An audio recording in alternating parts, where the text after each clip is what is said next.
Get back slowly, or that creature will tear your throat out before you can even take another breath. The warning came from the deep shadows of the rotting doorway, a voice low and steady, like the grinding of ancient river stones. Rowena stood frozen. Her massive, muscular frame, which had survived years of cruel mockery and grueling labor in the iron foundries of the East, was pinned under the amber gaze of a colossal mountain lion. The beast was cornered in the dark angle of the collapsed hearth, its lips peeled back over yellow fangs, its ribs showing starkly against a scarred, dusty hide. This ruined cabin was supposed to be her sanctuary, purchased with her very last $5 bill to escape the malice of humanity. Instead, it felt like a tomb. Can a broken heart ever truly learn to trust again when even the earth seems to conspire against your survival? It is a question that many folks ponder when the mountain night grows long and cold. If you believe that every lonely soul deserves a place to call home, please stay until the end of this Zyke memory and like and comment where you are watching from to see how far this story travels. The world can be a harsh judge of things it does not understand, but sometimes the wildest beginnings lead to the most sacred paths. Rowena kept her heavy leather boots planted firmly on the rotting floorboards. Her long, messy blonde hair shifted as a freezing mountain wind swept through the broken window frame, blowing dust across her broad, muscular shoulders. She did not tremble. She had lived a life where her towering height and thick, powerful thighs made her an outcast, an object of fear and cruel jests. She was used to being treated like a monster, but looking into the eyes of the cornered beast, she saw only a mirror of her own desperate exhaustion. The world had driven them both into this forgotten corner of the wilderness. The man stepped fully into the light of the failing afternoon. He was a giant of a man, matching her own extraordinary stature, his frame built from years of felling timber and surviving the elements. A thick, dark beard covered his weathered face, and sharp, observant eyes took in every detail of her imposing form without a single glance of judgment. He wore a dusty leather vest over a practical, work-worn shirt, and a heavy rifle hung loosely in his calloused hands. He stood as solid as the old-growth pines outside, a silent guardian of the ridge. "The animal is wounded," the mountain man murmured, his tone devoid of fear. He took a slow step forward, his heavy boots making no sound against the scattered debris of the cabin. "She did not come here to hunt you. She came here to die in peace." Rowena shifted her weight, the simple blue cloth of her dress tightening against her heavily developed biceps. She could see the dark blood staining the golden fur of the creature's hind leg. A rusted steel trap was still clamped firmly around its paw, the heavy iron chain dragging behind it. Pity, sudden and sharp, pierced her chest. She knew what it was to be hunted. She knew what it was to be trapped by the cruelty of others who sought to use strength for nothing but pain. "We cannot leave her like this," Rowena whispered, her voice surprisingly soft and rich for a woman of her immense physical power. She did not look at the stranger, keeping her eyes locked on the panting animal. "I bought this cabin to escape the cages men built for me in the valley. I will not let it become a cage for her." The giant man paused, a flicker of something resembling respect passing over his stoic features. He had lived alone on this ridge for more years than the town's people cared to count, carrying a burden of old grief that had turned his heart to stone. He had seen strong men weep and flee at the sight of a mountain predator, yet this towering woman stood her ground, her focus entirely on the suffering of the beast. "The trap is deeply embedded," the tracker breathed, adjusting his grip on the rifle. "If we move too quickly, she will strike out of pure terror. Fear makes monsters of us all." He was right. The air inside the cabin was thick with dust and copper blood. Shadows lengthened across the floorboards as the mountain winter approached. Rowena had only $5 to her name when she signed the deed, a transaction met with the laughter of the valley land broker. They thought it a joke to sell a collapsed ruin to a woman who looked more like a titan than a lady. But Rowena possessed a quiet resilience that the valley folk could never comprehend. She stepped sideways, her massive thighs shifting beneath her skirt, deliberately placing her own large body between the cold wind and the shivering animal. It was an instinctive act of protection, a declaration that this ruined space was now a sanctuary. Gideon watched her with wonder. He had spent years avoiding humans, preferring the predictable wilderness to the malice of society. Yet, this woman was different. Her physical dominance was undeniable, her muscles rippling with the evidence of hard labor, but her posture held an innate dignity that demanded reverence. "My name is Gideon," the man muttered, his large chest expanding as he took a deep, steadying breath. He did not offer his hand, knowing that trust in these mountains was something earned through action, not words. Rowena nodded slowly, her resolute facial features softening just a fraction. "I am Rowena, and I have also traveled far to find a place where nothing can hunt me anymore." The mountain lion let out a piercing, ragged screech, its body convulsing with a sudden spasm of agony. The steel trap clinked sharply against the stone hearth. With a desperate, explosive burst of raw power, the massive cat launched itself from the shadow, its yellow fangs bared, and its uninjured claws extended straight toward them. Gideon did not raise his weapon to defend himself. Instead, with a sudden, breathtaking movement, he stepped directly into the path of the lunging predator, opening his arms wide and dropping his heavy rifle directly onto the floorboards, completely defenseless against the oncoming fury. The mountain lion leaped, a golden flash of pure desperation in the failing light. At that exact moment, the decayed ceiling gave way with a sound like a rifle shot. A heavy cedar beam tore free from the roof timbers, hurtling directly toward the center of the room. Gideon lunged forward, throwing his immense body beneath the falling wood. His broad shoulders caught the blunt force of the timber with a sickening thud. The mountain lion fell beneath the shadow of the beam, pinned by its weight. Yet, the lethal crush was borne entirely by the mountain man. He groaned, his knees buckling under a burden that would have snapped the spine of any ordinary human. Rowena did not hesitate. The instincts of the iron foundry, where she had spent years hauling heavy molds while men watched in silence, took hold of her towering frame. She strode across the floorboards, her leather boots slamming into the dust. She thrust her thick, muscular arms beneath the descending cedar beam, her biceps swelling against her blue dress, as she added her extraordinary strength to his. Together they stood as two pillars of flesh against the collapse. Gideon glanced up, his sharp eyes widening in astonishment as he felt the crushing weight lift from his shoulders. He had expected this woman to scream or flee. Instead, she stood beside him, her face resolute, sweat forming on her forehead, her chest heaving as she locked her powerful arms against the timber. "We must lower it slowly," Rowena murmured, her voice steady, despite the immense strain vibrating through her muscles. "We can pin the animal without crushing its life out." Gideon nodded, a low grunt escaping his throat.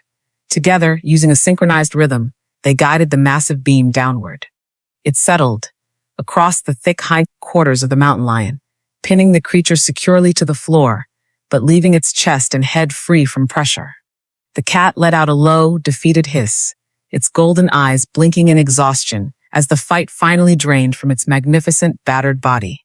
The silence that followed was heavy, broken only by the sound of their deep, ragged breathing. Rowena stepped back, wiping her brow with her calloused hand. Her dress was torn at the shoulder, revealing the thick, sculpted muscle of her deltoid, a testament to a life of unyielding physical labor. She looked at Gideon, waiting for the familiar expression of fear or disgust that usually followed when a man witnessed her raw power. Instead, the mountain man stood up, straightening his towering frame. He looked at her exposed shoulder, then met her gaze with profound reverence. "I have never seen a person move a timber of that size without a team of oxen," Gideon breathed, his eyes scanning her massive frame. "The foundries do not permit weakness," Rowena replied, her tone quiet, her eyes dropping to the pinned lion. "They used my strength until I had nothing left but $5 and a dream of silence. I do not wish to use my power to destroy." Gideon knelt in the dust beside the panting animal. "Then let us use it to heal." The core pillar of healing through care began to weave its thread between them. Gideon reached into his vest and pulled out a bundle of dried herbs and a clean strip of linen cloth. He looked up at Rowena, his eyes signaling a silent request. He needed her strength once more, not to fight, but to provide a safe space for mercy. The trust between them was a fragile thing, born in the span of a few frantic heartbeats, but it was anchored by the realization that neither of them viewed the other as a spectacle. They were simply two large souls, finding an equilibrium in a harsh world. "Hold her head steady," Gideon muttered, his voice dropping to a whisper, so as not to startle the beast. "She is exhausted, but if she tastes the iron of the trap again, she will bite." Rowena moved without a word, her long blonde hair falling forward as she knelt in the dirt. She placed her large, strong hands gently around the neck and shoulders of the mountain lion, using just enough pressure to keep the animal from turning its head, yet ensuring she did not choke the remaining breath from its throat. The cat whimpered, a soft sound that seemed entirely too small for such a massive predator. Gideon worked with the precision of a master craftsman. His thick fingers, scarred from years of timber work, took hold of the rusted iron trap. With a sudden contraction of his forearms, he compressed the heavy steel spring. The jaws of the trap snapped open. Rowena held her breath, her muscles locked in readiness, but the lion only shuddered as its mangled paw was freed from the iron teeth. Gideon worked quickly, applying the crushed herbs to the wound. The scent of wild sage and damp earth filled the small space, masking the sharp tang of blood. He wrapped the linen tightly around the paw, tying it securely. As he finished the knot, Gideon leaned closer to the floorboards. To gather the discarded trap, his hand froze. The light of the setting sun was catching the deep grooves of the wood beneath the shadow of the hearth. Rowena noticed his sudden stillness, her hands still resting gently on the calm, sedated lion. "What is it?" Rowena whispered, her eyes tracking the line of his rigid spine. Gideon reached out, his thick thumb tracing a series of deliberate, deeply carved lines into the ancient oak floorboards. It was not a random mark of decay. It was a perfectly formed, intricate symbol, a weeping eye surrounded by 3 distinct notches, carved with the sharp edge of a professional tool. It was the unmistakable mark of a secret boundary, a sign that this cabin had not been abandoned by accident. Gideon stood up slowly, his face hardening back into his stoic mask, though concern now pooled in his sharp eyes. He looked down at the floor, then at the massive floor, then at the massive woman who had purchased this ruin for a pittance. The Valley land broker had laughed when he sold it, but looking at this deliberate mark, Gideon realized the joke was far more dangerous than either of them could have imagined.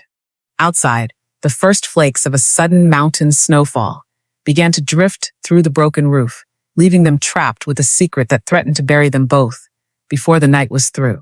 The wind through the broken roof grew louder, bringing with it a sharp, biting frost that turned their breath into thick plumes of white mist. Gideon stood over the carved symbol in the floorboards. For a long moment, his face cast in deep shadow before he turned his attention back to the shivering woman and the sedated animal. The timbers of the old cabin groaned under the weight of the accumulating snow, a clear warning that this structure would not survive the night. "The roof will not hold past midnight," Gideon muttered, his voice cutting through the whistling gale. "The mountain does not show mercy to broken houses. My cabin is higher up the ridge. It is built of solid pine and fortified against the worst the winter can throw at us. You cannot stay here." Rowena. Rowena looked around the ruined space that she had hoped would be her final refuge. A deep sense of disappointment heavy in her chest. She looked down at the paper deed, still tucked into the pocket of her faded blue dress. She had given every single coin she possessed for this patch of earth, believing she was buying a piece of peace. Now, it was nothing but a trap of rotting wood and freezing wind. She looked back at the mountain man, noting the absolute lack of hesitation in his offer. He was a stranger, yet he was offering his home to a woman whose sighs usually drove people to point and whisper. "I cannot leave the creature," Rowena whispered, her eyes resting on the swaddled paw of the mountain lion. "If we leave her pinned beneath this beam, the cold will take her before dawn. I will not climb that ridge if it means leaving her to freeze in the dark." Gideon walked toward the shattered doorway and retrieved a long length of thick hemp rope from his belt. "We are not leaving her. We will build a litter to haul her up the trail. It will require the strength of both of us to pull that weight up the steep incline of the North Ridge." The shared labor began without another word. Rowena moved to the heavy cedar beam that they had previously lowered. With a deep, grounding breath, she wrapped her muscular arms around the splintered wood, her massive thighs flexing as she lifted the heavy timber with a slow, controlled grace. Gideon watched her with quiet admiration, his own powerful frame moving into place to assist. He used his heavy hand axe to notch the wood, while Rowena used her immense physical power to snap smaller pine saplings that had overgrown through the broken floorboards, shaping them into crossbeams for the makeshift sled. They worked in a perfect, unspoken rhythm. Where normal men would have needed a team of horses or hours of mechanical leverage, these two giant souls used their raw, natural strength to conquer the stubborn wood. Rowena tied the ropes with thick, capable fingers, her calloused skin brushing against Gideon's as they pulled the knots taut. The heat from their exertion radiated into the freezing air, creating a small pocket of warmth within the dying cabin. Together, they carefully shifted the heavy, sedated mountain lion onto the completed litter, securing the golden beast with soft strips of canvas to keep her from shifting during the ascent. The journey up the ridge was a testament to their extraordinary endurance. The blizzard hit them fully as they stepped outside the threshold of the $5 cabin. The mountain became a vertical wall of white, the wind screaming through the high pine canopy like a wild thing. Gideon took the lead rope, his broad shoulders leaning hard into the blinding storm, his leather boots sinking deep into the fresh drifts. Rowena took the second rope beside him, her towering form moving in perfect synchronization with his heavy strides. The weight of the litter and the massive animal was immense, pulling against their muscles with every upward step. But neither of them faltered. The simple blue fabric of Rowena's dress was soon covered in a thick layer of frost, and her long blonde hair was whipped into a wild tangle around her resolute face. Yet she kept her gaze fixed forward, anchored by the solid, unyielding presence of the man at her side. In the silence of the storm, a strange sense of emotional safety began to form between them. Rowena had spent her entire life being viewed as a burden or a freak of nature, a woman whose physical power was something to be feared or exploited. But here, on the frozen slopes of the mountain, her strength was a lifeline. Gideon did not look at her with pity or disgust. He looked at her as an equal partner against the wrath of the wilderness. He winced from the ache. By the time the dark silhouette of Gideon's home appeared through the driving snow, the night had turned completely black. His cabin was a masterpiece of pioneer engineering, constructed from massive, hand-hewn logs that looked as though they had grown directly out of the mountain stone. Heavy iron bars secured the shutters, and the thick oak door was reinforced with bands of dark steel, giving the entire structure the appearance of an isolated fortress. Gideon threw open the heavy door, allowing the warmth of a dying hearth fire to spill out into the snowy night. Together, they hoisted the litter over the threshold, bringing the mountain lion safely into the dry, cedar-scented interior. Rowena stepped inside, her muscles trembling slightly from the hours of continuous, grueling exertion. She closed the door against the howling wind, sealing them away from the freezing dark. The cabin was vast, designed perfectly for a man of Gideon's immense stature, with high ceilings and heavy, rustic furniture. Gideon immediately set to work, reviving the fire, adding thick logs of split oak until a bright golden warmth flooded the room. He pointed toward a soft pile of woolen blankets near the hearth, indicating that Rowena should rest her weary limbs. As Gideon moved toward the back of the cabin to fetch water for the injured animal, Rowena walked slowly across the wide room, trying to warm her numbed hands. She passed down a narrow hallway where the shadows danced against the log walls. At the very end of the hall, she noticed a door that stood slightly ajar. Curiosity guiding her steps, she peered through the narrow opening. Inside the dark, quiet room, the golden light of the hearth caught a beautifully carved, child-sized wooden bed, its headboard intricately detailed with tiny timber wolves and soaring eagles. Before she could take another breath, Gideon appeared beside her, his large hand slamming the door shut with a sharp, echoing crack before turning the heavy brass key. From the ache, his stoic face suddenly tight with an intense, protective grief that seemed to banish all the warmth from the room. The heavy silence of the night melted into the gray, frosted hues of a mountain dawn. Rowena awoke on her temporary pallet of thick blankets near the hearth, her massive muscles stiff, but completely prepared for the day. The locked door at the end of the hallway remained a quiet mystery, a monument to a deep sorrow that she did not have the right to question. Gideon was already awake, checking the slow, rhythmic breathing of the resting mountain lion. The wild beast remained entirely still, its swaddled leg resting against the timber floorboards. Rowena stood up, her towering frame catching the pale rays of sunlight, filtering through the glass windows. She could not accept unearned charity, having paid for every past meal with the raw sweat of her brow. She slipped into her heavy boots and walked silently out into the crisp morning air. Outside, a massive mountain of unsplit oak logs sat near the timber barn, surrounded by a pristine layer of fresh snow. A heavy iron-splitting maul was embedded in a weathered chopping block. Rowena pulled the tool free with a smooth motion. She set a massive oak log onto the block, widened her stance to balance her thick thighs, and brought the iron down with absolute focus. The sharp sound of splitting wood echoed through the quiet valley like thunder. Clean timber split perfectly down the grain, throwing sweet-scented chips across the frozen snow. Rowena did not slow her pace. She set another log, lifted the iron maul high above her blonde head, and swung again with relentless power. Her broad shoulders expanded, and her simple blue dress strained against the dense muscles of her back and upper arms. She worked with a beautiful, rhythmic efficiency, a physical force that completely defied the traditional expectations of society. Gideon stood on the covered porch, a mug of black coffee held in his calloused palm, watching her in absolute silence. He had spent his life around rugged lumberjacks, yet he had never witnessed any person handle a heavy maul with such effortless precision and raw majesty. The stoic mountain man found himself utterly mesmerized by the rhythmic sway of her form, a deep, unfamiliar warmth stirring beneath his scarred chest. When the massive pile was finally reduced to neat, stacked rows of firewood, Rowena lowered the maul and wiped her glistening brow. She turned her head to find Gideon watching her from the shadows of the porch, his sharp eyes holding a quiet, respectful intensity that made her pulse quicken in a way she had never experienced before. "I do not eat bread that I have not earned through labor," Rowena murmured, her breathing deep and even as she rested her large hand on the handle. Gideon stepped off the porch, his heavy boots crunching softly in the fresh drifts as he approached her side. "You have already earned more than a meal by saving my life from that falling beam last night," he replied, his deep voice carrying a soothing resonance.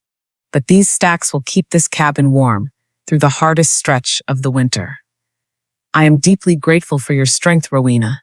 The praise was simple, completely devoid of the patronizing tone she had grown to expect from the men in the lowlands, and it settled deeply into her heart, lowering the defensive barriers she had built over the years. They walked back into the cabin together, the clean aroma of pine and fresh snow clinging to their clothes. Inside, the mountain lion was beginning to stir, its amber eyes blinking slowly against the bright light of the fire. Rowena approached cautiously, kneeling down a few feet away from the massive paws. Gideon knelt directly beside her, his broad shoulder brushing against hers, creating a solid wall of shared protection. The mountain lion did not growl, nor did it bare its yellow fangs.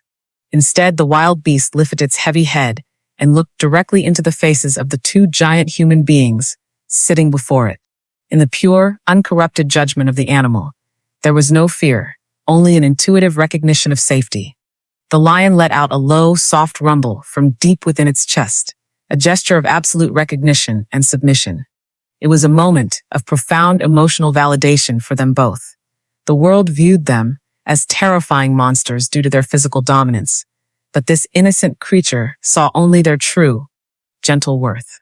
"Animals always know the true spirit of a person," Gideon whispered, his voice smooth and lyrical, as he reached out to touch the soft fur near the lion's ears. "They do not look at the shape of a frame or the scars left by a hard life. They only look at the intent of the soul.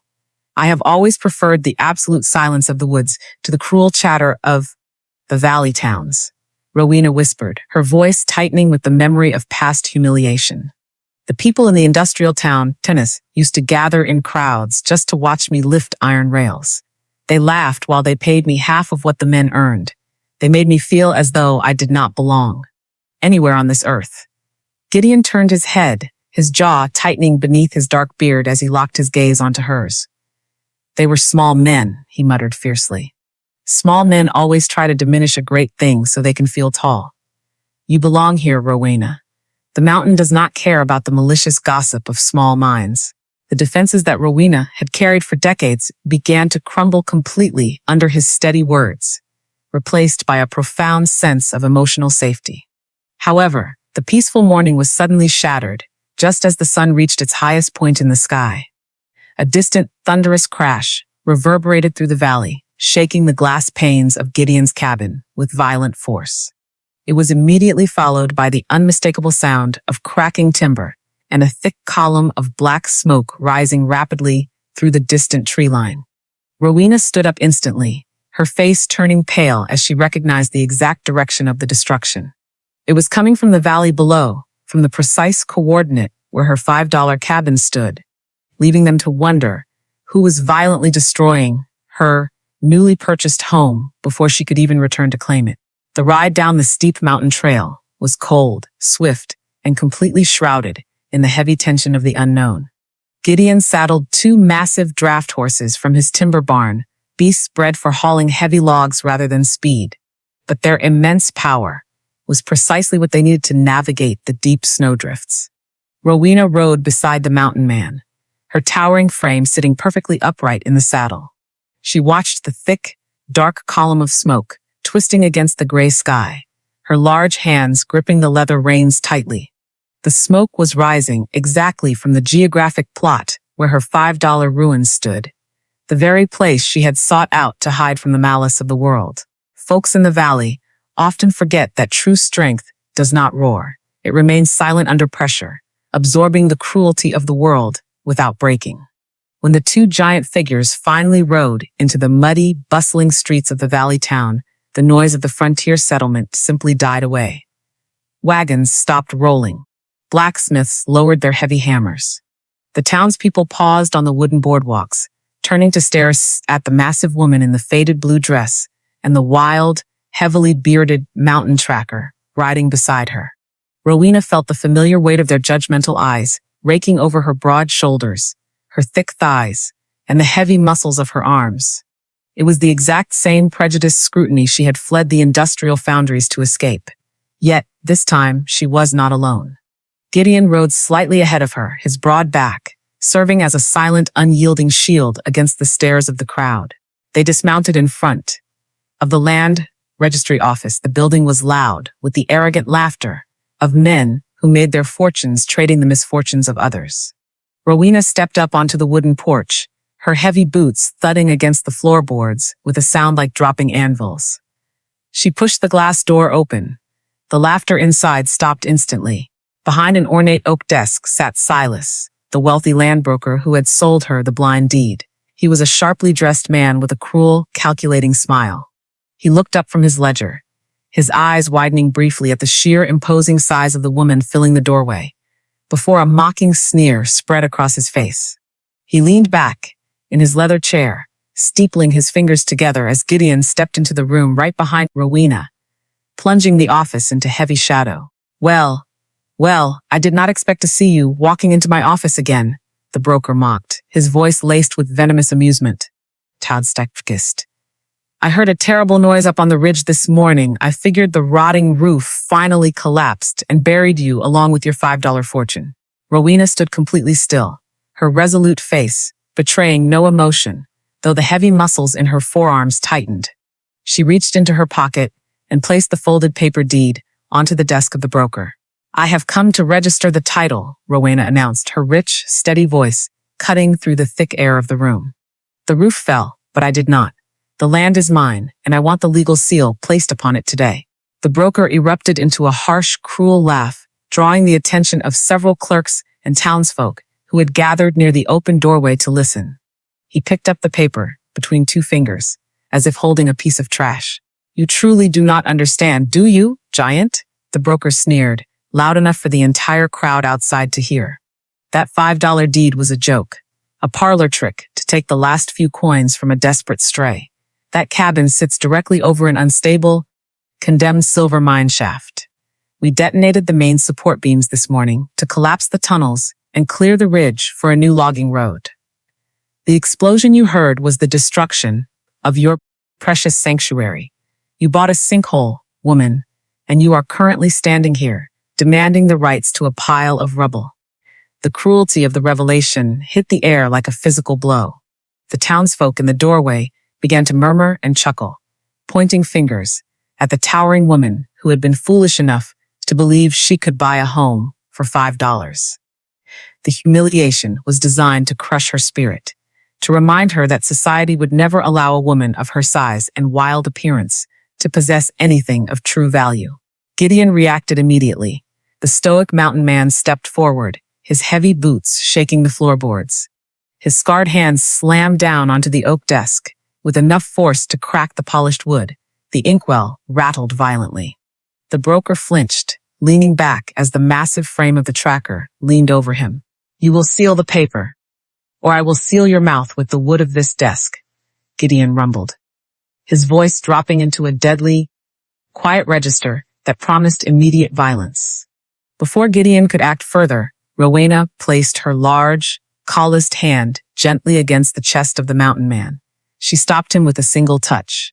The emotional progression between them shifted, as she refused to let him fight a battle she could win with absolute grace. "No," Rowena breathed, her gaze locking onto the terrified eyes of the broker. She did not raise her voice. She did not show an ounce of the devastation threatening to tear her heart apart. She stood tall, her towering physique projecting an overwhelming, quiet dignity that immediately silenced the laughter in the room. "You took my money because you thought I was ignorant. You destroyed the earth beneath the cabin because you thought I was weak. But I am accustomed to carrying heavy burdens. Sir, I will rebuild whatever you broke, and I will do it with my bare hands." The broker swallowed hard, his face turning pale under the intense scrutiny of the two giants. He snatched a heavy legal book from his shelf, slamming it onto the desk in a desperate attempt to regain his authority. "You can try to rebuild," the broker snapped, pointing a trembling finger at a fine print line at the bottom of the deed. "But this document contains a strict municipal clause. If the land is deemed structurally unstable and a hazard to the valley, it reverts immediately back to the town unless the owner can fully reinforce the foundation. You have until nightfall to stabilize a collapsed mine shaft, or the sheriff will rip this deed from your hands permanently. How do you plan to secure the earth before the sun goes down?" The ride back up the mountain trail was completely silent, heavy with the weight of the impossible task before them. The cruel laughter of the valley town faded into the distance, replaced only by the rhythmic crunch of the massive draft horses breaking through the snow crust. Rowena did not look back. She kept her gaze fixed on the rising peaks, her strong jaw set in absolute determination. Gideon rode silently at her side, his sharp eyes sweeping the dense pine forest. He did not offer empty assurances, for a man who has lived through the worst of the wilderness knows that survival is built with raw muscle and sweat, not hollow promises. When they reached the clearing, the devastation was total. The $5 cabin, already a decaying ruin, had been entirely upended. The broker and his men had detonated a charge of black powder deep within the earth, collapsing the hidden mine shaft and ripping a massive, jagged crater directly beneath the floorboards. Splintered cedar, loose shale, and colossal granite boulders choked the gaping hole. The earth was highly unstable, shifting and groaning under its own weight, threatening to swallow the remaining foundation at any moment. It was a chaotic, dangerous mess meant to break her spirit completely. Rowena dismounted her horse, her heavy boots sinking into the freshly turned dirt. She did not weep over the destruction. True dignity is rarely found in polished parlor rooms. It is forged in the fires of adversity when a soul refuses to surrender. She reached up and deliberately tore the frayed sleeves completely away from her faded blue dress, exposing the full, magnificent bulk of her heavily muscled biceps and broad shoulders to the cold mountain air. She tied the heavy fabric of her skirt up around her thick thighs, preparing her towering frame for the grueling labor ahead. Gideon watched her, his own heart hammering a steady, powerful rhythm against his ribs. He unbuttoned his heavy vest and tossed it aside, rolling the sleeves of his dusty work shirt up past his scarred elbows, revealing the immense sun-bronzed power of his own forearms. They descended together into the ruined crater, two giants stepping into the belly of the broken earth. The task was monumental. They needed to clear the massive boulders blocking the shaft and use the shattered timbers of the cabin to brace the collapsing walls of the mine. Before the sun slipped below the ridge, words were completely unnecessary. They fell into a synchronized rhythm of raw, unyielding power that felt almost like a sacred dance of survival. Rowena approached a slab of granite that weighed easily 500 pounds. She planted her thick, powerful legs into the dirt, wrapped her large, calloused hands around the rough edges, and pulled. The heavy muscles in her back and shoulders surged against the fabric of her dress. The boulder shifted, grinding loudly against the stone. Gideon was immediately at her side, his massive chest pressing near her shoulder, sliding his thick hands under the opposite edge of the rock. Together, they hoisted the colossal weight, their muscles straining in perfect harmony, and hurled it completely out of the crater. Some folks believe that intimacy is born in quiet moments over cups of sweet tea. But for souls who have been battered by the world, true intimacy is found in the trenches of shared hardship. As the hours passed, working shoulder to shoulder in the mud and dust, a profound emotional safety blossomed within Rowena. For the first time in her entire life, a man was not staring at her immense size with mockery or fear. Gideon looked at her with pure, unadulterated awe. He did not try to take over the work to protect her pride, nor did he shrink away from her overwhelming physical dominance. He matched her strength, striking a perfect balance of power and mutual respect. Whenever she hoisted a heavy timber, he was right there to secure the brace. Whenever he drove a wooden stake deep into the dirt with a heavy sledgehammer, she was there to hold the crossbeam steady. They were completely covered in mountain dirt, their faces streaked with sweat despite the freezing mountain air. Yet Rowena had never felt more beautiful. The shame she had carried for so many years, the heavy burden of being too large and too strong for a polite world, simply washed away in the dirt of the collapsed mine. Gideon was an immovable wall of quiet protection, proving with every drop of sweat that he viewed her as a true partner. Silenced from the glance they shared across the heavy wooden beams spoke of a deepening trust, an emotional connection that words could never properly capture. As the late afternoon shadows began to stretch long and dark across the valley, the foundation was finally taking shape. The sheer volume of earth and stone they had moved would have broken an entire crew of ordinary men, but the two giant figures had successfully stabilized the main shaft. Thick cedar logs now braced the dirt walls, driven deep into the bedrock to ensure the ground would never give way again. Rowena stood at the very bottom of the shaft, leveling the final patch of loose soil with a heavy iron shovel. Her massive chest heaved with exhaustion, but a soft, triumphant smile graced her resolute features. The sun was dipping dangerously low, casting a fiery orange glow over the mountain peaks, but they had won the day. She plunged the heavy iron shovel into the dirt one last time to clear the footing for the final brace. A sharp metallic clang echoed loudly through the quiet crater. The heavy vibration traveled up the wooden handle, stinging her thick palms. Gideon immediately stopped hammering above her, his intense eyes snapping downward. Rowena frowned, dropping to her knees in the damp earth. She used her powerful hands to brush away the loose shale and packed mud. It was not a buried rock or an old piece of mining equipment. Resting deep in the earth, concealed beneath the exact center of the ruined cabin, was a heavy iron box, bound tightly by thick steel chains and secured with a rusted, ancient padlock. What secret had the mountain buried so deeply beneath the ruins of the $5 cabin? The iron box was heavy, encrusted with years of packed mountain dirt, and rusted by the dampness of the earth. Rowena gripped the thick steel chains wrapped around it, her massive biceps bulging as she lifted the heavy chest completely free from its muddy tomb. She hauled it up the steep incline of the crater, setting it down with a heavy thud onto the newly reinforced cedar floorboards of the foundation. Gideon stood silently, his large chest rising and falling from the exertion of their labor, his sharp eyes locked onto the rusted padlock. The twilight had finally consumed the valley, leaving them bathed in the cold blue light of the early evening. "It is heavily secured," Rowena murmured, wiping a streak of dirt from her resolute face. She examined the heavy lock, noting the deep scoring on the metal. "Whatever is inside this box, someone went to great lengths to ensure it was never found."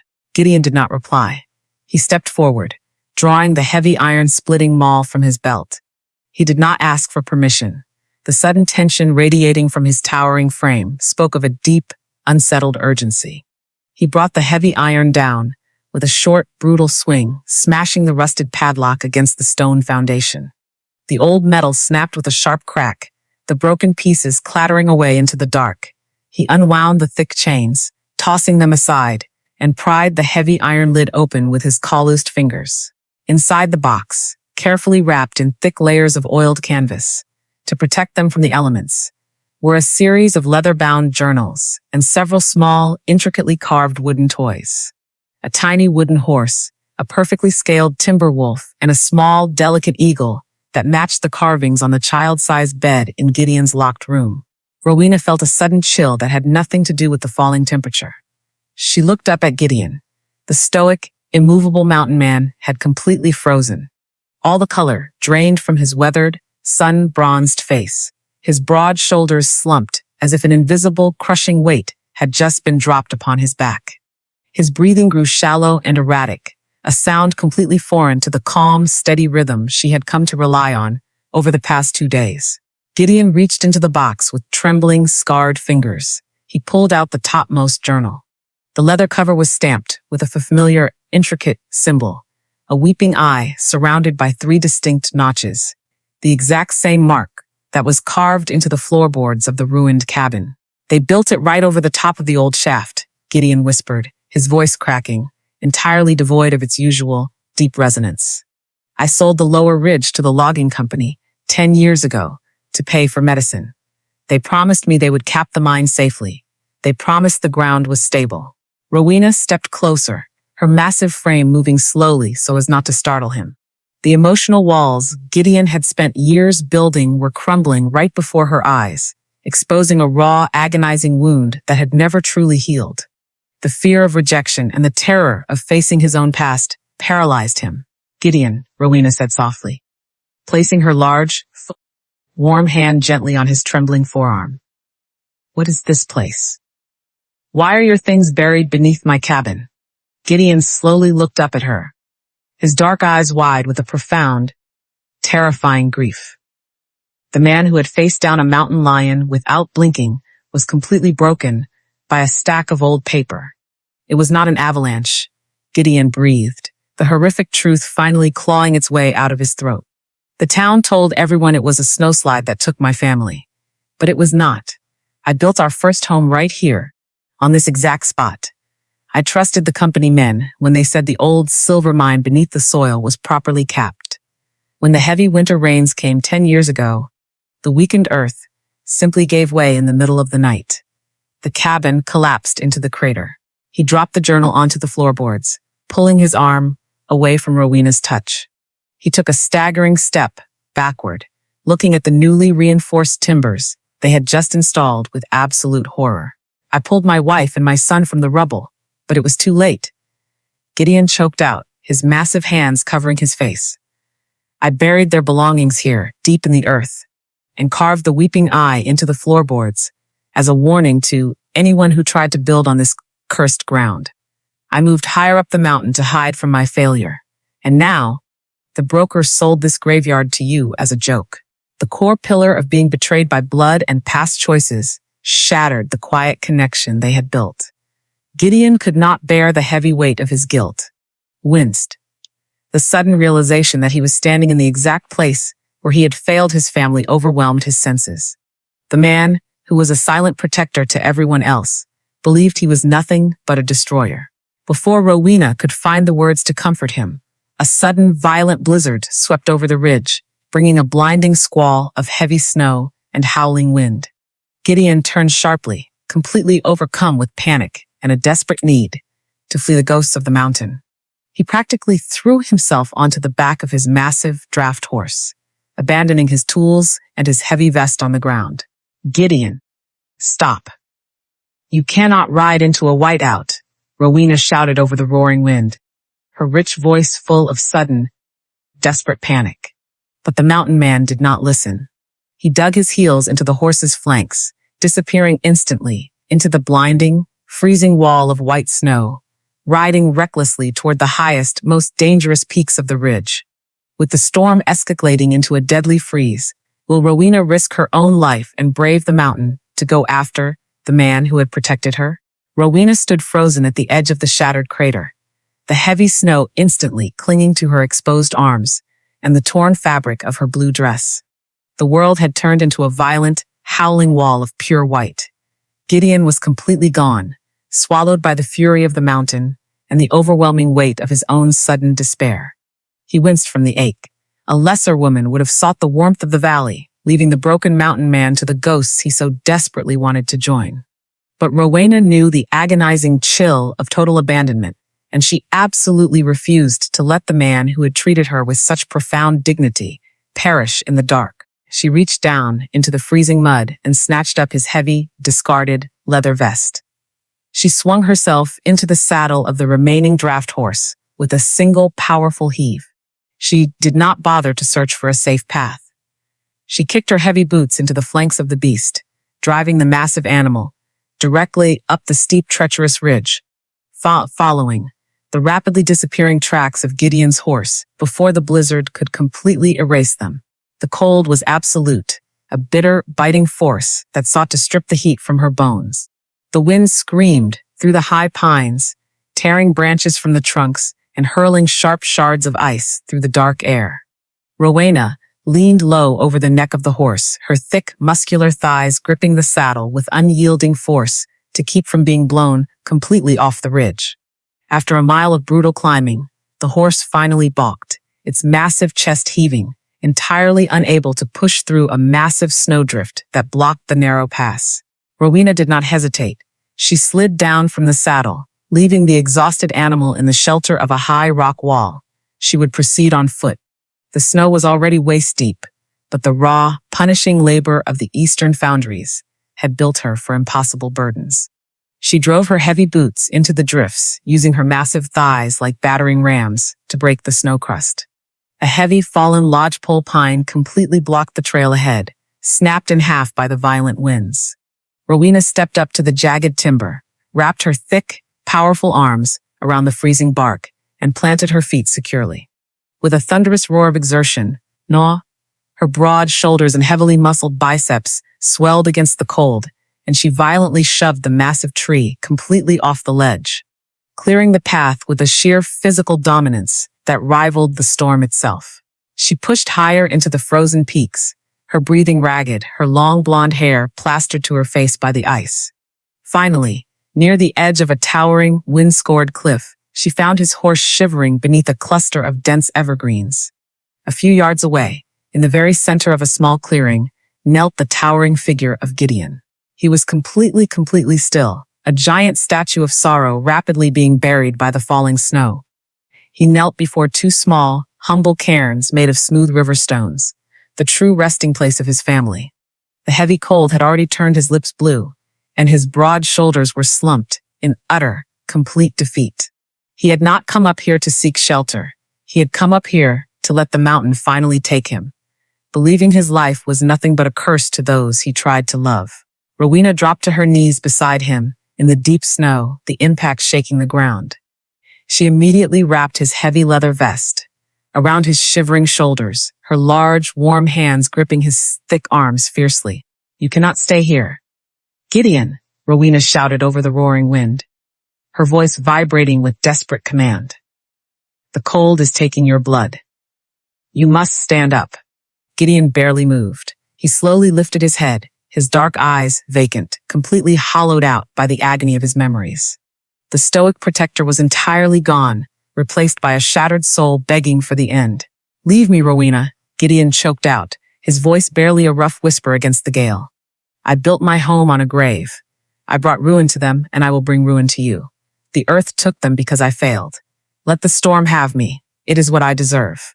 The words tore at her heart, striking the deepest chords of her own painful past. She remembered all the times she had been told she was worthless, a monstrous giant undeserving of tenderness, or a place in the world. She would not allow him to surrender to the same cruel lies. "I refuse!"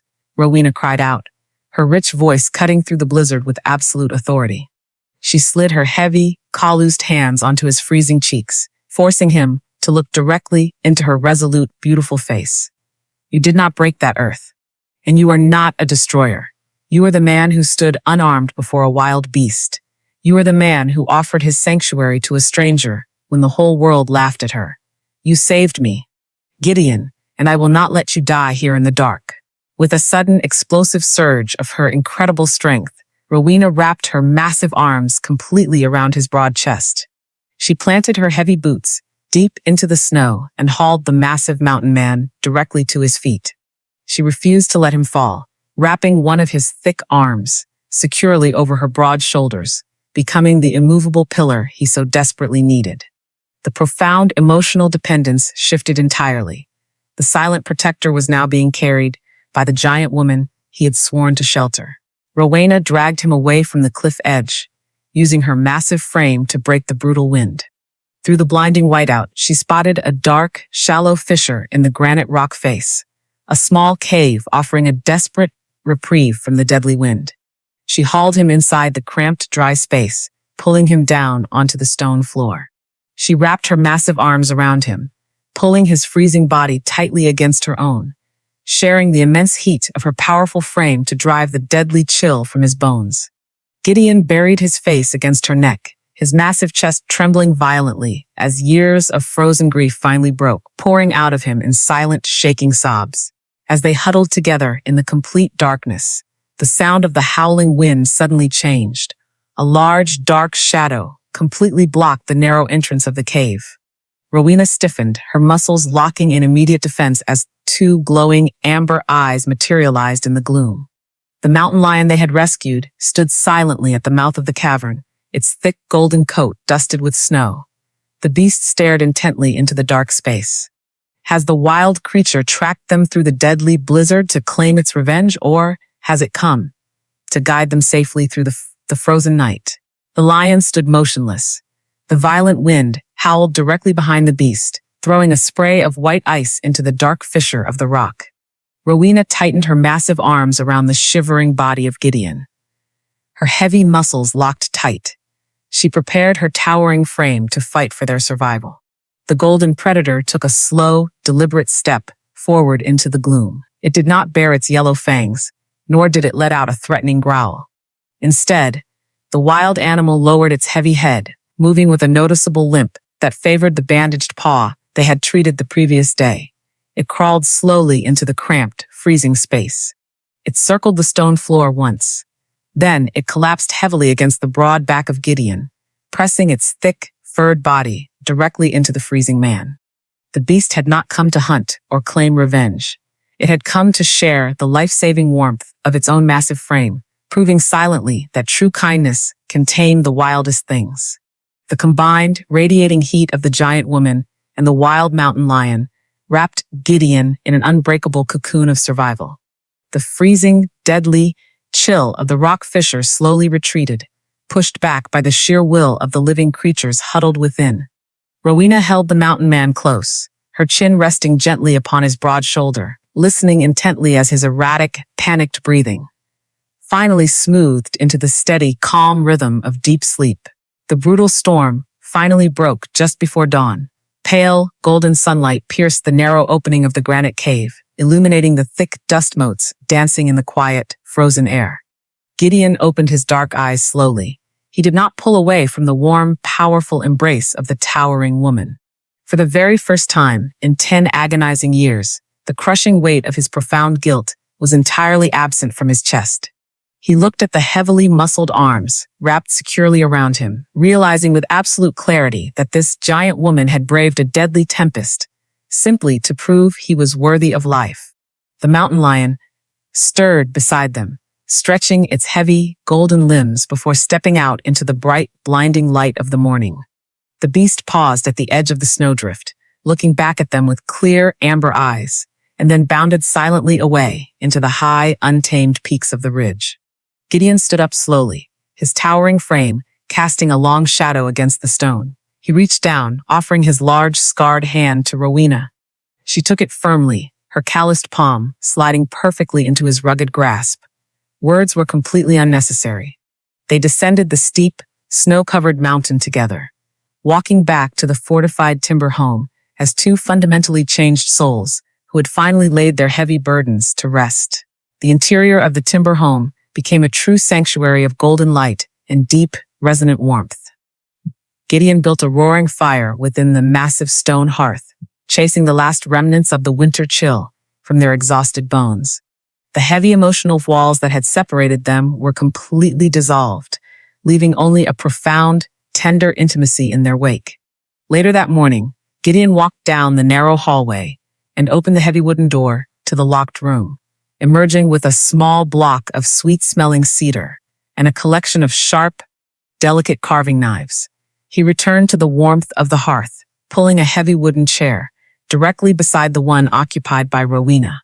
The stoic mountain man handed her a small steel blade, his dark, intense eyes softening with a quiet, romantic longing that made her breath catch in her throat. He began to teach her the intricate art of shaping wood, guiding her movements with absolute, unwavering patience. Rowena possessed hands capable of bending iron rails and lifting colossal boulders.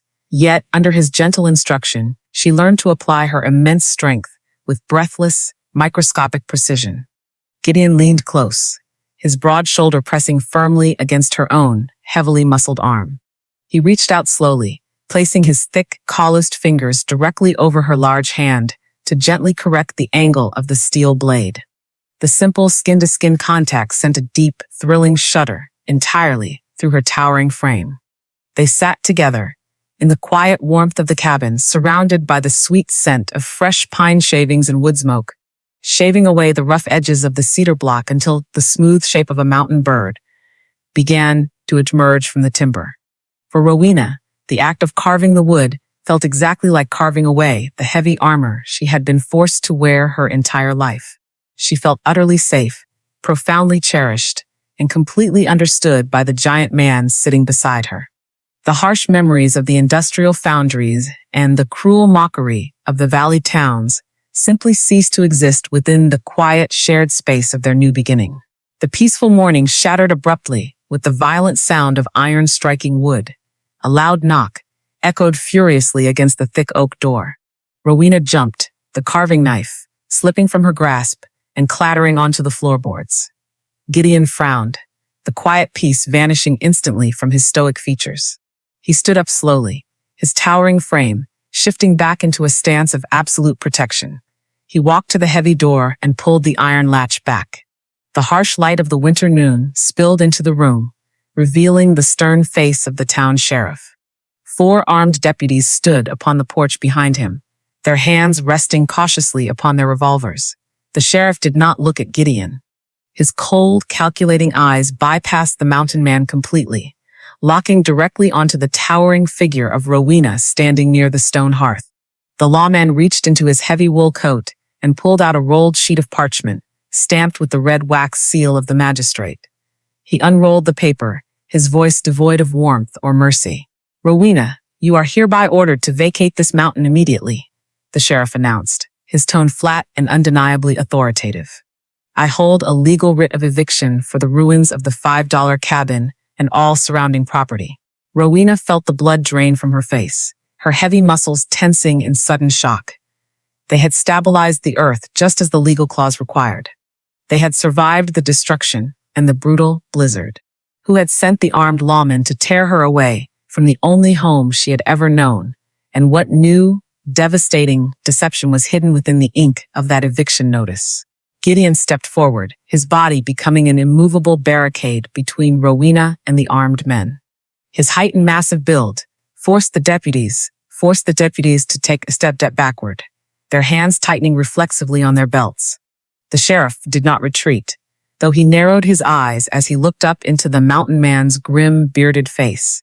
"Step aside, Gideon," the sheriff demanded, his voice thin and sharp. "This is not a matter for the mountain. The legal authority of the valley stands behind this writ." Rowena moved out from behind Gideon's protective bulk, her head held high. She did not shrink from the sight of the weapons. The terror that had haunted her in the foundry, the fear of being small and powerless, was dead. She had faced a blizzard and a collapsing mine. A group of men with iron on their hips would not break her resolve. By what authority? Rowena asked, her voice echoing with a calm, resonant power that made the deputies shift uncomfortably.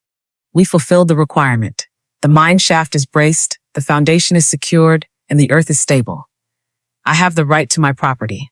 The sheriff smirked, a cold and joyless expression. He held the parchment up, its surface covered in dense, convoluted legal script. The broker, Silas, filed a secondary motion this morning. He produced a geological survey claiming that the entire ridge is prone to deep-seated tremors. The council has declared your land an imminent public hazard. They have granted him the right to seize the property for the purpose of remediation. It is a standard procedure to ensure public safety. Gideon let out a low, dangerous rumble, his knuckles whitening as he gripped the doorframe. That survey is a lie. That ridge has been solid for centuries. Silas only wants the land because he knows there is something beneath the dirt that he wants for himself. Rowena's mind raced back to the iron box they had unearthed. The journals, the childhood toys, the weeping eye. It had not been just a grave. Gideon had mentioned a silver mine that was supposed to be capped years ago.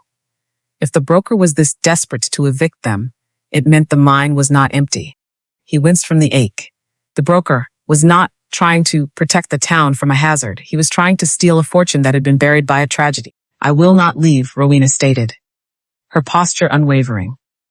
I have worked to earn this soil. If the council wants to reclaim it, let them come and inspect the work themselves. The sheriff sighed, a performative sound of exhausted patience. I am not here to argue, woman. I am here to execute the order. You have 48 hours to clear the cabin and vacate the ridge. If you are found on this property after that time, you will be arrested for trespassing and resisting legal order. He gestured to his deputies, who began to pin the eviction notice to the heavy timber post of the porch. The paper looked stark and ugly against the weathered wood. Gideon reached out, his hand hovering over the paper as if he would rip it down, but the sheriff rested his hand firmly on the handle of his sidearm. Do not make this harder than it needs to be, the sheriff warned. You have until sunset, 2 days from now. The lawmen turned and descended the porch steps, their horses kicking up sprays of slush as they rode back down the mountain path. Gideon stood in the doorway, watching them until they were mere specks against the dark tree line. The silence that returned to the cabin was different now. It was heavy with the ticking of a clock. They are going to burn it, Gideon whispered, his voice dark with a terrifying certainty. They do not want the cabin standing when they move in to excavate. Once they have the land, they will erase every trace of what happened there, including the grave of my family. Rowena looked at the eviction notice, then at the man beside her. A fierce, protective heat rose in her chest. She had spent her life being moved around by people who did not care if she lived or died. She was done being a victim of someone else's greed. Then we will not just wait for them to come, Rowena said, her voice steel. We will show the town exactly what we have done. If they want to claim the land as a hazard, we will show them it is a sanctuary. We will prove the worth of this place. Gideon looked at her, his eyes searching hers for the fear he expected to find. He found only an ironclad commitment. He nodded. A slow, decisive motion. The valley holds an annual harvest fair in the town square tomorrow, Gideon said, his mind shifting to a tactical rhythm. Everyone will be there. Every business owner, every council member, and every person who has lived under the broker's thumb. If we can reach them, if we can show them the truth, the broker will lose his leverage. How? Rowena asked. He controls the papers and the law. He controls the law, Gideon corrected, his gaze intense. But he does not control the truth, the timber. We have spent the last few weeks harvesting the finest, most durable cedar from the upper ridge. If we can transport a sample of that timber, along with the journals we found, we can show them that the land is not a graveyard of instability, but a source of lasting strength. Rowena felt a surge of adrenaline. It was a gamble, a public stand that could lead to her imprisonment. if it failed, but the alternative was losing everything. She looked at her massive, powerful hands. She could carry weight that no man in the valley could lift. She could move with a grace that would command attention. "We will haul the best of the harvest down tomorrow," Rowena declared. "We will show them that we have built something worth protecting." Gideon touched her shoulder, his expression one of profound trust. "We will need to move quickly. The snow will be deep, and the road will be treacherous. Can you handle the weight?" Rowena stood tall, her towering frame radiating a quiet, dangerous confidence. "I have carried the burdens of others my entire life. Gideon, today, I carry my own future." The loop of the eviction was set. They had 48 hours to save their home, and the entire town was watching to see if the giant woman and the mountain man would crawl away in defeat or stand their ground and fight for their dignity. The mountain air was biting, a frozen blade that cut through layers of wool and heavy leather. But the heat radiating from their exertion turned the morning into a furnace of labor. Rowena and Gideon worked in a seamless, terrifyingly efficient rhythm. They spent the night and the early dawn hours selecting the most pristine, massive cedar trunks from their store. These were not the common, knotty logs of the valley. They were silver-barked giants, dense and straight-grained, harvested from the high, unforgiving elevations of the ridge. Rowena moved through the snow with the grace of a predator. She hauled lengths of timber that usually required a team of 4 draft horses to move. Her muscles, hardened by years of foundry labor and refined by the rugged life on the mountain, rippled beneath her skin with every heave. She felt no fatigue, only the white-hot drive to protect the sanctuary they had built. Gideon watched her with a mixture of reverence and pride, his own massive hands working with a precision that bordered on the divine as he lashed the logs into a sturdy, heavy-duty transport sled. "They will expect us to fail," Gideon muttered, tightening a final, thick knot in the hemp rope. His beard was frosted with ice, his eyes burning with a focused, steady light. "They think we are wild, unpredictable, and easily broken. They do not know what it means to be forged in the mountain." "Let them think what they will," Rowena replied, her voice low and resonant, echoing against the quiet timberline. She grabbed the front lead rope, her biceps swelling, her massive frame braced against the incline. "We are not here to win their approval. We are here to show them the truth of the earth." The journey down to the valley was a gauntlet of physical endurance. The road was slick with black ice, and the sheer weight of the premium timber threatened to pull them off the narrow ledges. At one point, a sharp bend in the path nearly sent the sled sliding over the precipice. Rowena threw her full weight against the timber, digging her boots deep into the frozen mud, her massive thighs trembling as she countered the momentum of the sliding load. Her physical power was the only thing keeping the sled from shattering on the rocks below. Gideon moved to the opposite side, his powerful frame acting as a stabilizer, his calm, deep voice encouraging her as they wrestled the load back onto the flat of the trail. When they finally arrived at the edge of the town square, the harvest fair was in full swing. The scent of roasted corn and wood smoke filled the air, and the bustling crowd of townspeople created a chaotic, vibrant wall of sound. As Rowena and Gideon pulled their massive sled of premium cedar into the center of the plaza, the noise abruptly died. People stopped eating, children grew silent, and the local merchants stood frozen behind their stalls. The sight of the towering woman in her rugged, practical attire, matched by the immense bearded presence of the mountain tracker, was a spectacle that paralyzed the town. Silas, the land broker, was standing on a wooden podium nearby, holding a glass of cider, and preparing to make a speech about the land development of the ridge.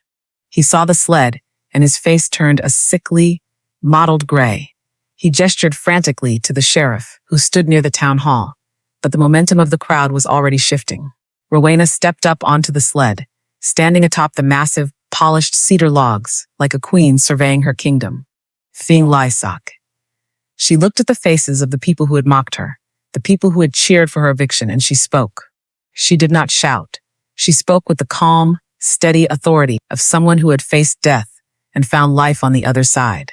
"You have been told this timber is diseased and the land is a hazard," Rowena announced, her voice carrying easily across the hushed square. Look at the grain, feel the weight. This wood was grown on the ridge you claim is unstable. It is the strongest, most resilient timber in the state. She grabbed a smaller, polished piece of cedar and tossed it to a respected local carpenter standing in the front row. He caught it, ran his hand over the wood, and his eyes widened in genuine professional shock. He looked at his peers, nodding slowly. This is old-growth heartwood, the carpenter whispered, loud enough for those nearby to hear. You cannot grow wood like this on sinking or unstable ground. The earth has to be ancient and deep to produce this. The murmur through the crowd changed from mockery to curiosity. Rowena then stepped down, pulling the old, weathered journals from her pocket. She did not hand them to the broker. She handed them to the town mayor, an elderly man whose father had worked the mountain mills. These belonged to a family who lost everything because men in power lied about the land, Rowena said, her gaze fixed directly on the mayor. The ground is not a hazard. It is a memorial. We have reinforced the shaft and stabilized the foundation. If you truly care about the safety of this town, you will see that the only hazard is the greed of those who want to hide what lies beneath the soil. The crowd erupted into a low, rumbling debate. The broker jumped off his podium, his face red with rage. Do not listen to them. They are trespassers. Sheriff, take them into custody. The sheriff stepped forward, but he hesitated. He looked at the carpenter, then at the mayor, and finally at the giant woman, who stood with such quiet, unshakable dignity. The town was beginning to realize that the monster they had been warned about was, in fact, the most honorable person present. However, as the tension reached its peak, a young stable boy ran into the square, his face pale with terror. Sir, the broker's men, they have gone up the mountain trail. They did not wait for the eviction. They are heading to the cabin right now with lanterns and oil. They mean to burn it while we are all here. Rowena and Gideon exchanged a single, electrified glance. The auction had been a success, but the battle was moving to the only place that mattered. They left the sled, leaped onto their horses, and turned back toward the mountain, racing against the fire that threatened to consume their future before the law could even take a breath. The mountain path was a blurred tapestry of dark pine and frozen mud as they urged the draft horses into a breakneck gallop. Rowena leaned low, her long blonde hair whipping behind her like a banner of defiance. Gideon matched her pace, his jaw set in a line of absolute icy focus. They were not merely riding to save a house. They were racing to protect the sacred ground of a new life. As they rounded the final switchback, the sight ahead made Rowena's heart stop. 2 wagons were parked near the foundation, and 3 men, hired thugs with torches already lit, were tossing heavy buckets of kerosene onto the newly reinforced cedar beams. They did not wait for the law, and they did not wait for an invitation. Rowena leaped from her horse while it was still moving, her heavy boots hitting the soft earth with enough force to send a shockwave through the ground. She did not draw a weapon. She was the weapon. She moved with the fluid, terrifying grace of a landslide. One of the men turned, his torch raised, but he never had the chance to swing it. Rowena closed the distance in 3 strides, her massive, muscular arm lashing out to catch his wrist. With a sharp, sudden twist, she forced the man to drop the flame, then used her momentum to shove him backward into the dirt with a single, open-handed push that sent him rolling into the snow. Gideon was a silent force of nature alongside her. He did not engage with violence, but with sheer, immovable obstruction. He threw his massive bulk in front of the second man, his shoulders forming a wall of solid, unyielding muscle. The thug tried to swing a heavy club, but Gideon caught the weapon mid-air, his calloused hand clamping down on the wood with such intensity that the man's grip shattered instantly. Gideon did not strike back. He simply stepped forward, his eyes burning with a righteous, terrifying calm, forcing the man to retreat in blind, stammering panic until he tripped over his own feet and scrambled toward the trees. Get off this mountain, Gideon roared, his voice a sound of tectonic power that shook the remaining embers from the trees. The third man, more desperate than the others, grabbed a lantern and smashed it against the main support timber. A plume of orange fire licked hungrily at the dry, seasoned cedar. The flames hissed, spreading rapidly across the kerosene-soaked surface. Rowena gasped, the sight of the fire triggering a surge of protective instinct that transcended all fear. She did not think of her own skin. She lunged toward the pillar of flame. Her massive hands, usually used for carving and lifting, became a blur of frantic action. She grabbed a heavy, discarded wool tarp from the wagon, throwing it over the roaring base of the fire to starve it of air. She then scooped up a bucket of slushy, frozen mud from the crater floor and dumped it directly onto the heart of the blaze. The fire fought back, sparks raining down on her sleeves, but Rowena did not retreat. She stood in the center of the heat, her towering form casting a protective shadow over the cabin. Her dress was singed, her skin smeared with soot and ash, but she looked like a titan of the earth, unburnable and unbroken. Gideon was right there, grabbing his own heavy wool coat and slamming it against the flames, licking the upper rafters. Together, they smothered the fire, beating the hungry orange tongues into submission until only a thick, acrid cloud of gray smoke remained. The three attackers, seeing the absolute ferocity of the two giants, scrambled into their wagons and whipped their horses into a frantic retreat, disappearing into the dark tree line of the lower valley. The silence that rushed back into the clearing was deafening. The only sound was the crackling of dying embers and the heavy, ragged breathing of the two defenders. Rowena dropped to her knees, her muscles quivering with the aftermath of the exertion. She was covered in soot, her clothing torn, her body trembling with the adrenaline of the fight. Gideon knelt before her, his own face blackened by smoke. He reached out, his thick, calloused fingers trembling slightly as he brushed a smudge of ash from her forehead. For a moment, they just stared at each other, the reality of what they had just defended sinking in. They would have turned it to ash, Gideon whispered, his voice thick with a mixture of rage and overwhelming relief. They would have destroyed everything to cover their own greed. They failed, Rowena replied, her voice steady, though it held a new, hard edge. She looked up at the foundation they had stabilized, the scorched wood only a superficial mark on something that was now bonded by their shared blood and sweat. She reached out, taking Gideon's hand. His grip was firm, electric, and grounding. In the sudden calm, the realization of their partnership crystallized. They were no longer two lonely souls hiding from the world. They were an immovable front. They had fought for their sanctuary and won, not with the law, but with their own unbreakable unity. As the smoke cleared, the moon rose above the ridge, casting a silver light over the cabin. The damage was minor. A few charred boards, a patch of scorched earth, but the foundation was as solid as the day it was laid. Rowena leaned her head against Gideon's shoulder, finally letting the exhaustion take her. She felt the steady, powerful thrum of his heart against her side, a rhythm that was now the foundation of her entire world.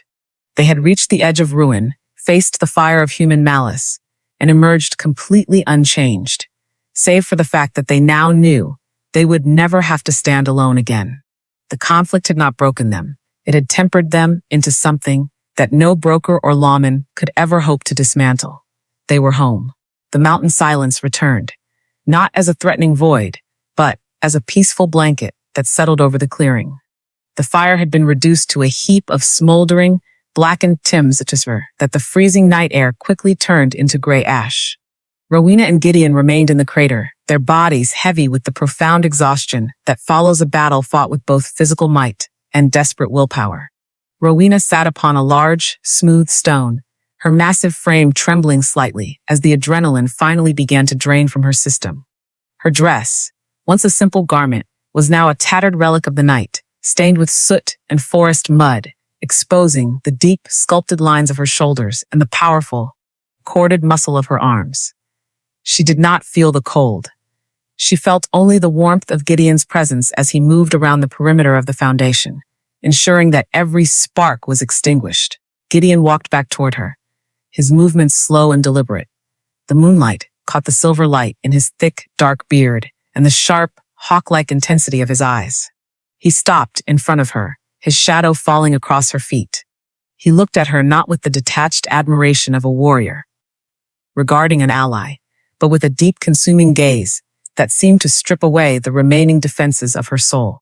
He sank to his knees, his large, calloused hands coming up to cup her face with a delicacy that stood in stark contrast to his immense, rugged power.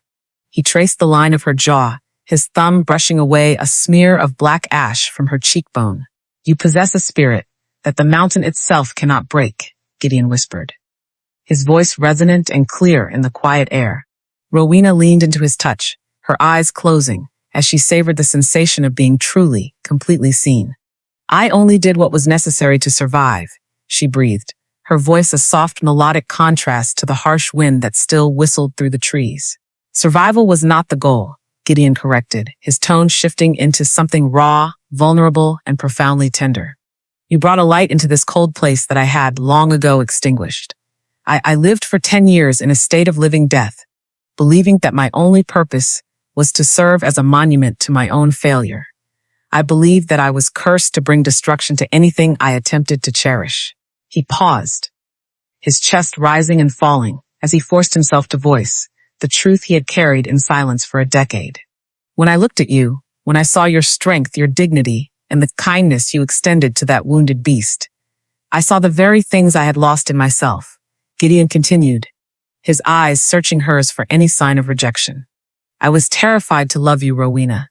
I was terrified that if I allowed myself to feel the warmth of your heart, I would inevitably bring ruin upon you, just as I had brought it upon my own home. But tonight, when I watched you stand against the fire, I realized that you are not a fragile thing to be broken. You are the foundation upon which I can finally rebuild my life. I do not want to survive anymore. I want to live. I want to build a life with you here on this mountain, if you will have me." The confession hung in the air, more powerful than any mountain gale, more enduring than the stone beneath them. Rowena felt her heart expand, filling the hollow ache that had resided there since her earliest memories. She reached up, placing her hands over his, her fingers interlacing with his calloused ones. The connection was electric, a grounding force that tethered her to this earth and to this man. She had traveled across states, endured the mockery of the foundry, and paid her last cent for a dream of solitude, only to find that her true purpose was not to be alone, but to be strong with him. "I have spent my life waiting for a place where I did not have to hide," Rowena whispered, tears of relief carving clean paths through the soot on her cheeks. "I found that place when I looked into your eyes. You have nothing to fear, Gideon. I am not a guest in your home, and I am not a stranger on your land. I am your partner. I choose this mountain. I choose this life, and I choose you." He leaned forward, pressing his forehead against hers, their breathing synchronization creating a silent rhythm of unity. In that embrace, the lingering specters of the past, the broker's cruelty, the sheriff's threats, the crushing weight of old grief, all vanished. They were two massive, capable souls forged in the fires of adversity, finally finding the peace that had eluded them both for so long. As they sat together, the silence was broken by the soft crunch of footsteps on the surrounding snow. Rowena shifted, looking toward the tree line. The mountain lion emerged from the darkness, moving with a fluid, soundless grace. It did not approach the foundation, but stopped at the edge of the crater, its amber eyes reflecting the soft, silvery light of the moon. It was fully healed, its coat thick and lustrous, its gait completely unhindered by the injury that had once threatened to take its life. The beast looked at them, a silent, wild acknowledgement of the bond they had formed. It did not need the cabin anymore. It did not need their protection. It turned its head toward the high, jagged peaks that loomed above the ridge, a land of untamed freedom and wild, open horizons. It was ready to return to the life it was meant for. Rowena felt a sudden, sharp pang of uncertainty, a lingering question that had defined her entire existence. She had finally found her sanctuary, a place of belonging and love, but as the golden predator prepared to vanish into the deep dark of the wilderness, she could not help but wonder, is she truly ready to stay in one place forever? Or will the old, restless urge to run from the world eventually pull her away from the safety of Gideon's side? The first light of dawn washed over the ridge in a soft golden glow, turning the frost-covered pines into shimmering pillars of crystal. Rowena stood on the porch of the cabin, the heavy wool blanket wrapped around her shoulders, watching the sun rise above the peaks. The mountain lion had vanished, a ghost of the wilderness returning to the high, hidden places of the world. She felt a strange, lingering echo of the old restless urge that had driven her from one foundry to the next, a fear that she was meant to wander, that stillness would eventually choke her. She looked down at her hands, the same hands that had lifted iron rails and pushed massive boulders, and realized that the restlessness was not a desire to leave, but a desperate, lifelong hunger for a place that was truly hers. Home was not the absence of the world, nor was it a place where one hid away in silence. Home was the steadiness of the man who stood just inside the doorway, the quiet, protective rhythm of their shared life, and the knowledge that she was finally, undeniably valued. She turned to find Gideon standing there, his broad chest rising and falling in the gentle cadence of sleep-deprived peace. He looked at her with an expression that carried none of the dark, jagged edges of his former grief. The curse he had carried for 10 years, the belief that he was a vessel of ruin, had been dismantled by the simple, undeniable truth of their survival. "The mountain feels different this morning," Gideon murmured, stepping out onto the porch. He stood beside her, his presence a solid, comforting gravity that anchored her entire existence. "It does not feel like a tomb. It feels like a beginning." "It is a beginning," Rowena agreed, her voice rich with the morning dew. "You did not fail your family, Gideon. You were a man who lived through a tragedy that was forced upon you by the greed of others. You spent 10 years punishing yourself for a crime the world committed against you. That is not a curse. That is a weight you were never meant to carry alone." Gideon looked out over the valley, his eyes clear and steady. "I spent so long trying to protect this land from people like the broker that I forgot it was not my duty to suffer for it. I thought that by staying here in isolation, I was doing penance. I realize now that I was only keeping myself from the life I was supposed to have." He turned to face her, his gaze intense, reflecting the newfound lightness in his spirit. "You gave me back my worth, Rowena. You walked into this ruin. You saw the beauty in the broken wood and the history in the dirt, and you fought for it. You made me see that I am not the destruction. I am the restoration." The core loop that had defined his existence was finally closed. The guilt that had shaped his every decision, his every withdrawal from the world, had evaporated under the warmth of their partnership. He was no longer the man who hid from his past. He was the man who had reclaimed the earth upon which his future stood. Their moment of quiet was interrupted by the distinct rhythmic beat of horse hooves, climbing the lower trail. It was not the hurried, frantic pace of the arsonists from the night before, but the steady, measured approach of a rider who possessed an air of legal, terrifying authority. Rowena stiffened, her hand sliding instinctively into the warm, large palm of Gideon's. A single rider appeared through the trees, dressed in the dark, immaculate suit of a high-ranking court official. He stopped at the edge of the clearing, his eyes scanning the cabin, the reinforced foundation, and the two giants standing upon the porch. It was the magistrate from the county seat, a man known for his cold, unyielding adherence to the law. Silas, the land broker, rode behind him, his face twisted into a mask of triumph. The broker's eyes darted between Rowena and Gideon, his lips curling into a sneer that promised finality. The magistrate dismounted, his boots clicking sharply against the frozen path. He approached the cabin with the detached precision of a machine. "I have come to verify the claims regarding the property known as the Ridge Site," the magistrate announced, his voice thin and dry. "Mr. Silas has presented a document of final seizure, signed by the council and backed by his own declaration of environmental hazard. He claims the structure is uninhabitable, and the land is structurally compromised beyond repair." "That is a lie," Gideon stated, his voice calm, ringing with the authority of the mountain. "The foundation is braced with grade A cedar. The shaft is backfilled and keyed into the bedrock. It is safer now than it was when it was first built." The magistrate turned his gaze to the foundation. He walked to the edge of the crater, examining the work they had done in the mud in the dark. He tapped the wood with his silver-headed cane. He looked at the journals that lay open on the porch, the ink clearly detailing the history of the land and the tragedy that had occurred a decade ago. Silas stepped forward, his voice oily and urgent. "Do not listen to them, sir. They are squatters. They have used force and intimidation to hold this land. The eviction order is absolute. If you allow them to stay, the liability will rest upon your head when the next tremor hits." The magistrate hesitated, his hand hovering over his satchel.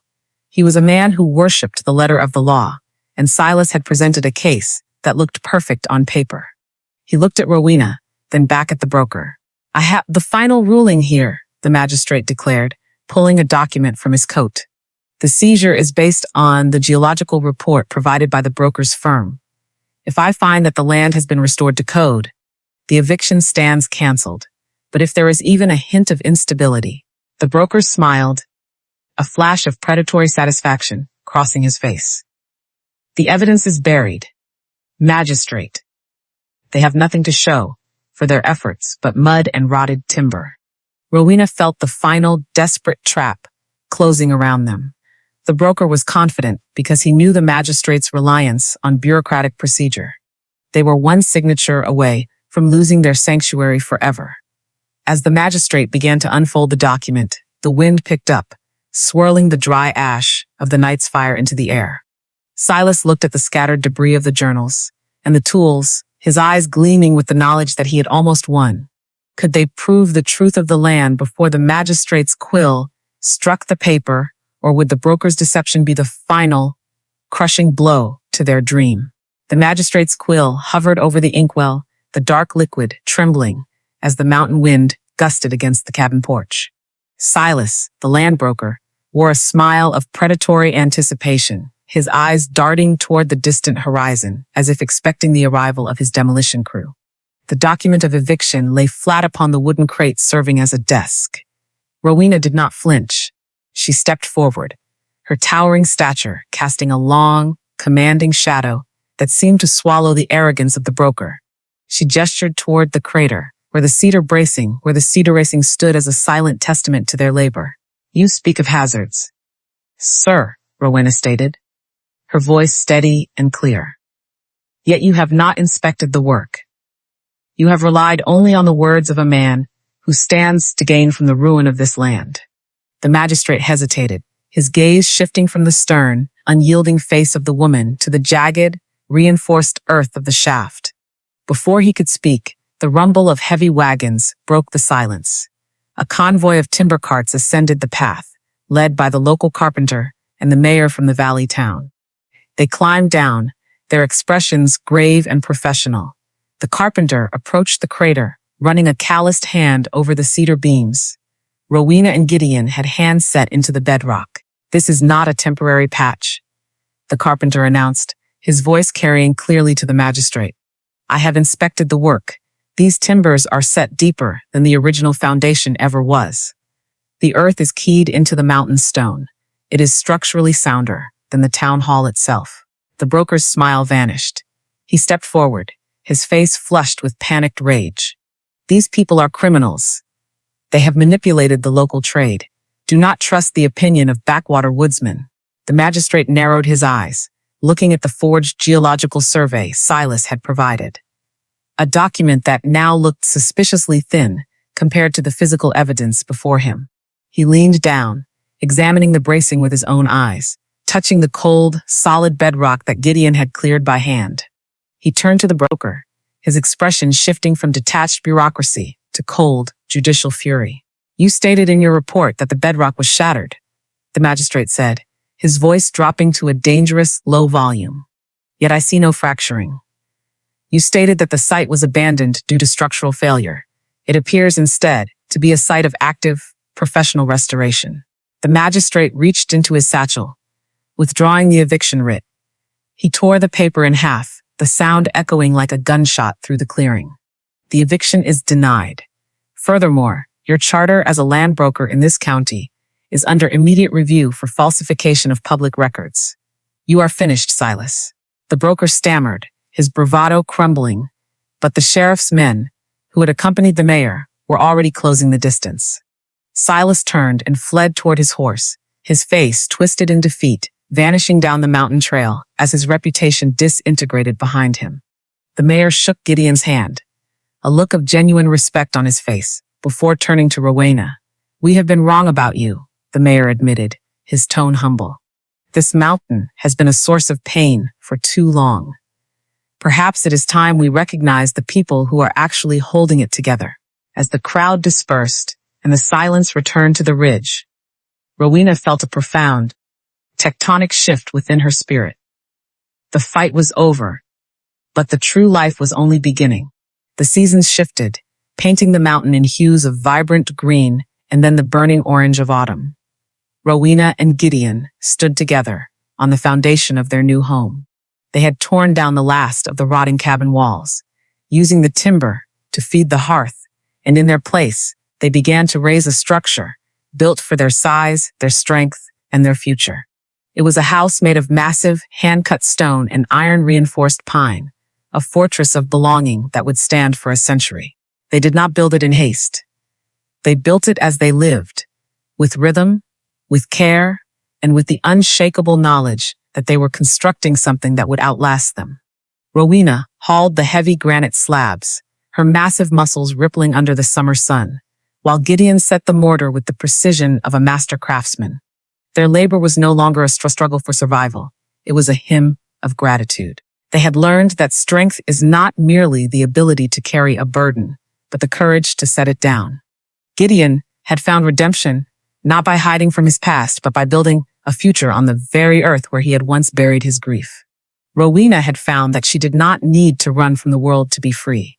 She only needed to find a place where her own worth was reflected back to her in the eyes of the one who loved her. They were no longer the giants who wandered the edges of society, misunderstood and feared.